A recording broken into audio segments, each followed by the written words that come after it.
Hey everybody, thanks for getting back to assisted living investing. We're happy to have you on the channel today. I'm Brandon Gustafson. I have an exciting announcement for you. I'm going to be launching a new website, assistedlivinginvesting.net. .com was already taken, so assistedlivinginvesting.net. I'd love to see you over there.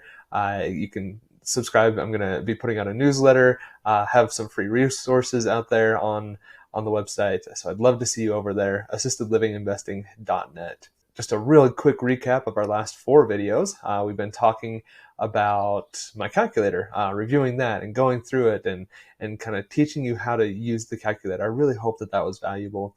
I'd love to hear from you. Please comment down below. Let me know if that was helpful, if that type of a tutorial was helpful to you. And if you're interested in other resources that I've mentioned in other videos, or there's something that you'd like me to go through, tutorials or how-tos or different things like that, different resources, please comment down below. I'd love to teach you and kind of give you a real-time perspective on what it looks like and how those types of tools might work.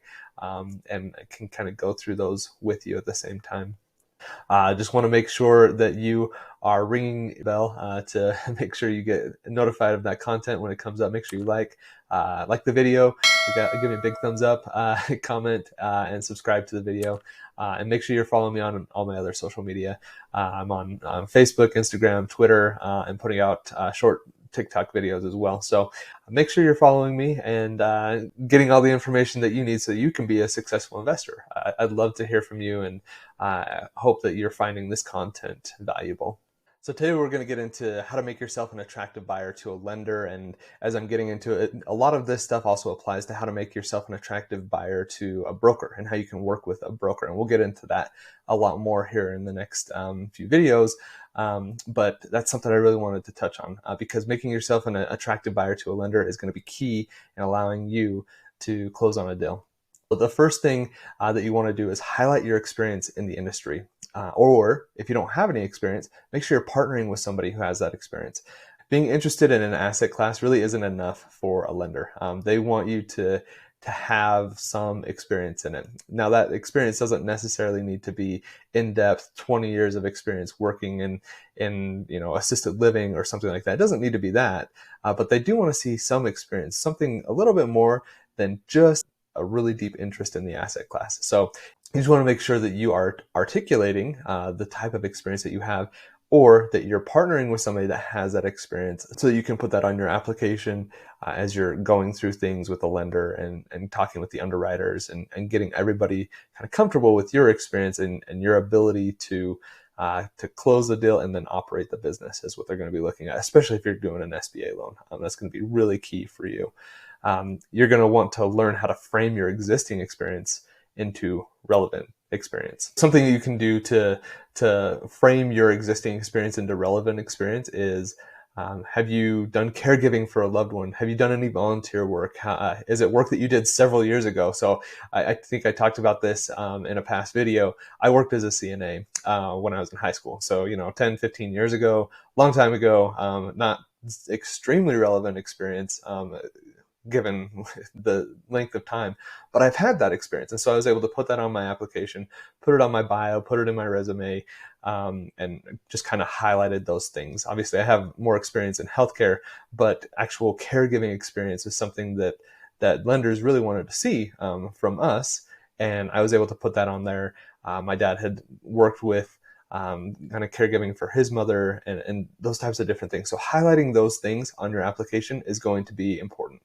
So that's a really good way that you can kind of frame your existing experience. You're not lying about things, but you're kind of putting out the information that makes it relevant to the type of asset class that you're going to be looking at. The next tip is going to be that you be extremely responsive to lenders and brokers. This one is really important for both of them. So you're going to want to make sure you get a list of things that the brokers or the lender needs. And then you get that information to them as quickly as possible. Like they ask for it and you get it to them the same day, next day. But the other thing is you want to make sure that you are over communicating, that you are talking to them. You're letting them know, oh yeah, here's you asked me for 10 documents. Here's 8 of them. I'm working on the other 2. I should be able to get them to you, in the next 2 days. That's something that you want to do. Make sure you're over communicating. Make sure you're working with them. Make sure you let them know that you're working on getting an item. Don't let there be any radio silence there. They really appreciate when you're able to kind of talk to them about things and just get them the information that they need so that they can be successful. Sometimes it's going to take you a few days to get a certain document, and they're fine with that. Like, it's not a big deal, but you want to make sure that you're communicating with them so that you're top of mind, things don't fall by the wayside. And the more that you do that, the more success that you're going to have, the better experience that you're going to have with them. So the next thing is to close the deal. This is going to be extremely important to lenders and brokers. If you want to start building a good reputation so that you can find more deals, find off-market deals, continue to build your portfolio, building that reputation and closing a deal is going to be extremely important. So it's one of the most important things that you can do is close the deal. Once you commit to something, unless something just like horrible, like huge roadblock comes up, it's probably going to be in your best interest to go through with the deal, as long as it's not something that you found through more due diligence, or you're going to actually lose money, or it's just like not giving you any kind of return realistically, and just the process just isn't going to fit for you. In that case, like, you don't want to just close a deal just to close a deal to maintain a relationship. But if it's something that you're just kind of tired of working with the seller, which can happen, you're running into some barriers working with the state to get your license in place, like that's part of the process of purchasing an assisted living facility. You're going to run into some hard things. It's not going to be easy. It's going to be difficult. There are going to be some roadblocks, some bumps along the way, and that's okay. Don't let those things derail you. Just make sure that you're able to overcome them and get the deal closed. It's going to be in your best interest to just overcome those trials that come up, those bumps in the road, just making sure you get through them. It's going to be in your best interest. So just do it. Make sure you're not wasting anybody's time. The broker, the lender, anybody that you're working with, your attorneys, your CPA. I think that's really good advice just in general. Don't waste people's time. Make sure that you are doing what you have committed to doing.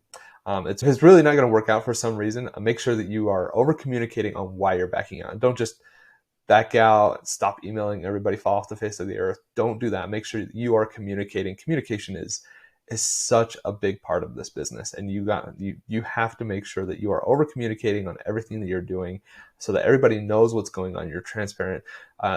My experience in doing that, people just they really appreciate it. It makes your conversations just go so much more smoothly. So that one's key. Just don't waste people's time, over communicate. And if you are going to back out, then like, be consistent, communicate it, and do it. Don't waffle. Don't go back and forth on things. Make your decision and go for it. And if you do that, you're going to just have a much better experience. You're going to just develop a lot better relationships. So as a recap, today we were talking about the biggest ways that you can make yourself an attractive buyer to a lender, and also to brokers. Make sure you're highlighting that industry experience. Make sure that you're being extremely responsive and over communicating, and make sure you close the deal. Next time we're going to get into how to make yourself an attractive buyer to a seller. So the other person that you're going to be working with a lot as you're going through the purchasing process is going to be the seller. You got to make sure you have that relationship. We're going to get into that in our next video. So make sure you're liking the video, comment, subscribe, follow me on my other social media platforms. I'd love to see you over there. And then make sure you visit assistedliving.net for free resources and to join my mailing list for future free content. I'd love to see you over there. I'd love to have you join the community, and I'm excited to see where we go with things. Thanks for watching Assisted Living Investing today, and I hope to see you next time. Have a good one.